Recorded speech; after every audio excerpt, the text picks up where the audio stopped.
السلام علیکم ورحمۃ اللہ وبرکاتہ۔ بے پردہ عورت کو سزا۔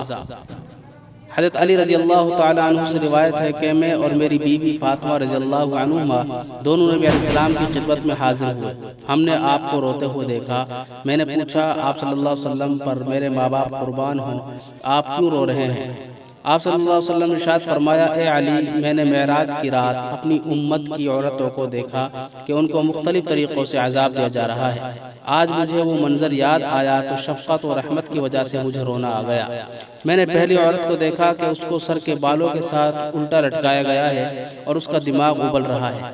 دوسری عورت کو دیکھا کہ اس کو زبان کے ذریعے الٹا لٹکایا گیا ہے اور گرم پانی اس کے حلق میں انڈلایا جا رہا ہے۔ میں نے تیسری عورت کو دیکھا کہ اس کے دونوں پاؤں کو اس کی چھاتیوں کے ساتھ اور دونوں ہاتھوں کو اس کی پیشانی کے ساتھ باندھ دیا گیا۔ میں نے چوتھی عورت کو دیکھا کہ اس کو اس کے پستانوں کے ذریعے الٹا لٹکایا گیا ہے۔ میں نے پانچویں عورت کو دیکھا کہ اس کا سر سور کی سر کی مانند ہے جبکہ بقیہ بدن گدھے کی جیسا ہے۔ میں نے چھٹی عورت کو دیکھا کہ اس کی شکل کتے جیسی ہے اور آگ اس کے منہ میں داخل ہوتی ہے اور اس کے پاخانے کے راستے سے باہر نکلتی ہے۔ فرشتے آگ کے بنے ہوئے گرزوں سے اسے سر پر چوٹ لگا رہے ہیں۔ اور یہ سن کر سیدہ فاطمہ رضی اللہ عنہما کھڑی ہو گئی اور عرض کیا، اے میرے پیارے ابو، میری آنکھوں کی ٹھنڈک ان عورتوں نے کیا گناہ کیے تھے جس کی وجہ سے اتنی سزا دی جا رہی ہے؟ نبی علیہ السلام نے فرمایا، بیٹی، پہلی عورت جسے سر کے بالوں سے باندھ کر لٹکایا گیا تھا وہ مردوں سے اپنے بالوں کو نہ چھپاتی تھی، ننگے سر گلی کوچہ بازاروں میں پھرنے کی عادی تھی۔ دوسری عورت جسے زبان کے ذریعے لٹکایا گیا تھا اس کا قصور یہ تھا کہ وہ اپنے شوہر کو ایذا دیتی تھی، اس کے سامنے زبان چلانے کی عادی تھی۔ تیسری عورت جس کو پستان کے ذریعے لٹکایا گیا تھا وہ بدکار عورت تھی جو غیر مردوں سے زنا کی مرتکب ہوتی تھی۔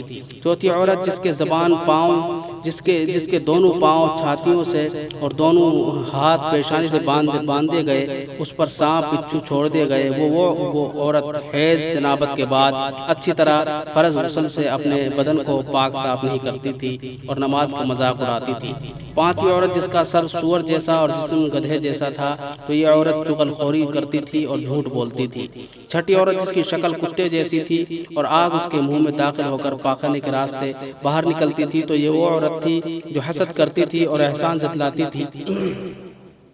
ایک عورت دنیا میں بہت بن سور کر بے پردہ رہتی تھی، اسی زیب و زینت کے ساتھ بے پردہ گھر سے باہر جایا کرتی تھی۔ جب اس کی وفات ہوئی تو اس کے بعد رشتہ داروں نے اسے خواب میں دیکھا کہ اللہ تعالیٰ کے دربار میں اسے پتلے اور باریک کپڑوں میں پیش کیا گیا۔ اتنے میں ایک زوردار ہوا کا جھونکا آیا اور اسے ننگا کر دیا۔ اللہ تعالیٰ نے اس سے منہ پھیر لیا اور فرمایا، اسے جہنم کی بائیں جانب پھینک دو کیونکہ یہ دنیا میں بن سور کر بے پردہ رہا کرتی تھی۔